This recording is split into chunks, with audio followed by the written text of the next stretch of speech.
बिस्मिल्लाहिर्रहमानिर्रहीम। एक नए लेसन के साथ आप लोगों के सामने हाजिर हूँ। तो आज के लेसन में हम देखेंगे कि हम जो रिसीव पेमेंट है वो कैसे रिसीव कर सकते हैं। जो हमने ऑलरेडी इनवाइस इशू की थी वो हमने इनवाइस सेंड कर दी और जो हमारा जो कस्टमर था उसने हमें पेमेंट कर दी। ठीक है, तो उस पेमेंट को कैसे रिकॉर्ड करेंगे और जो सेल रिसीट होगी वो उस पर हम देखेंगे वो कैसे जो है वो जनरेट की जा सकेगी।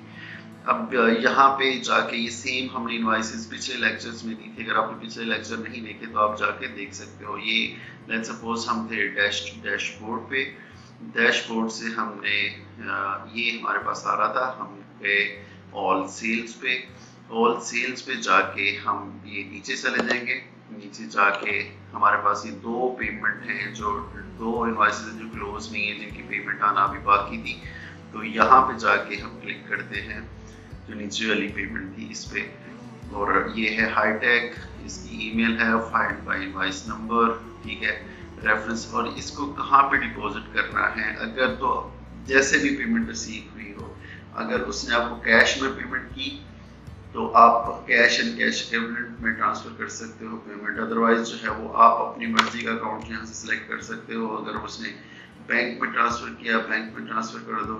ठीक है, तो यहाँ से हम क्या करेंगे, इसी में ट्रांसफर करेंगे। यहाँ पे बैंक नहीं आ रहा, वो कैश एंड कैश इक्विवेलेंट में ही आ रहा है। और अगर आप चाह रहे हो बैंक ऐड कर दें, यहाँ से आप बैंक ऐड कर लो। ठीक है, एक चार्ट ऑफ अकाउंट में जैसे हमने बनाना सीखा था पहले, कैश एंड इक्विवेलेंट बैंक आगे नेम एंड देन अगर इसका ओपनिंग बैलेंस आप ऐड करना चाह रहे हो, यहाँ से आप ओपनिंग बैलेंस भी ऐड कर सकते हो। ठीक है, अगर आपके पास बहुत ज्यादा बैंक हो तो आप क्या कर सकते हो, एक ही बैंक को इज सब अकाउंट ऑफ, ये हम कैश एंड कैश इक्विवेलेंट का सब अकाउंट कर देते हैं। लेकिन एक दफा अगर आपने बैंक ऐड कर लिया, मेन बैंक ऐड किया और आप चाह रहे हो कि सारे के सारे बैंक उसके नीचे हैं, तो यहाँ से आप उसको सिलेक्ट करो कि ये सब हेड है बैंक। ठीक है, लेट्स सपोज दो बैंक थे, एक आपके पास था बार्कले और दूसरा था सिटी बैंक। ठीक है, आप दोनों को इसके नीचे एक बैंक टैब के नीचे ला सकते हो, तो जब चार्ट ऑफ अकाउंट आप बनोगे। ठीक है, तो ये था, हमने इसको सेव एंड क्लोज कर दिया। ठीक होगा, ये कह रहा है डिपॉजिट हुआ कैश एंड कैश इक्विवेलेंट में। ठीक है, इसमें जाके बैंक में जाके ये होगा कैश एंड कैश इक्विवेलेंट के आगे जो सब हेडर होगा उसके बैंक में होगा। रेफरेंस नंबर जो है ये क्या होगा कि आप इसमें जो पेमेंट का रेफरेंस नंबर है, जैसे आपको पेमेंट रिसीव हुई तो उसका वो रेफरेंस आप कर सकते हो। यहाँ से आप मेथड करोगे, आप कहते हो चेक से रेफरेंस नंबर आप क्या कर सकते हो, 1032 जो था वो चेक नंबर था, उससे वो ऐड करके आप यहाँ से नीचे आओगे।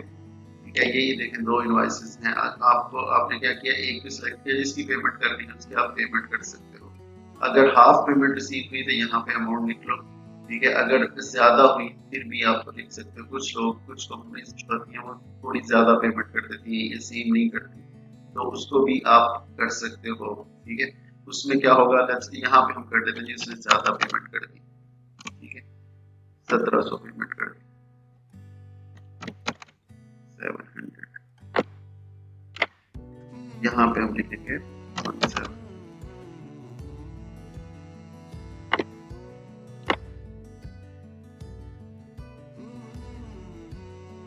ये देखिए अमाउंट टू क्रेडिट, ये जो है हमारे पास क्रेडिट बैलेंस आ जाए हमें 1700। यहाँ पे नीचे उतना ही लिखना है जो अमाउंट रिसीव होगी, उसमें आपने कंप्लीट अमाउंट लिखनी है।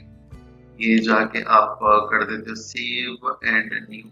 यहाँ पे अगर आप कुछ लिखना चाह रहे हो तो लिख लो, कोई मेमो आप लिखना चाह रहे हो एंड सेव एंड न्यू कर दो। ठीक है, यहाँ पे अब आप चलते हैं जी, ये इसे आप क्लोज कर दो।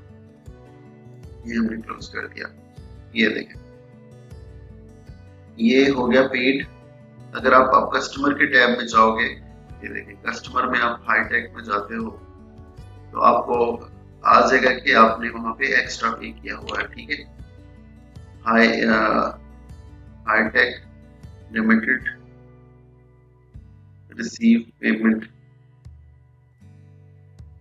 एबीसी एडवर्ड,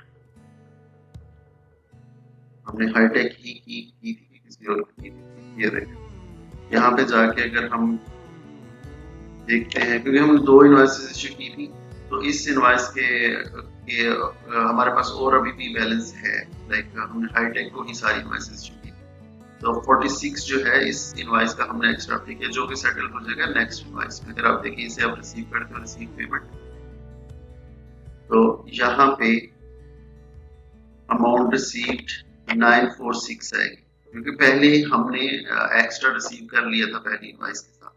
ठीक है, तो यहाँ से अगर आप क्लिक करोगे, ये मैं कर देता हूँ सेव एंड न्यू, ये मैंने क्लिक किया, तो अब देखें अब इसका बैलेंस जो है वो open balance zero, overdue balance zero आ जाएगा। ठीक है, अब हमें इससे कुछ भी रिसीव नहीं करना।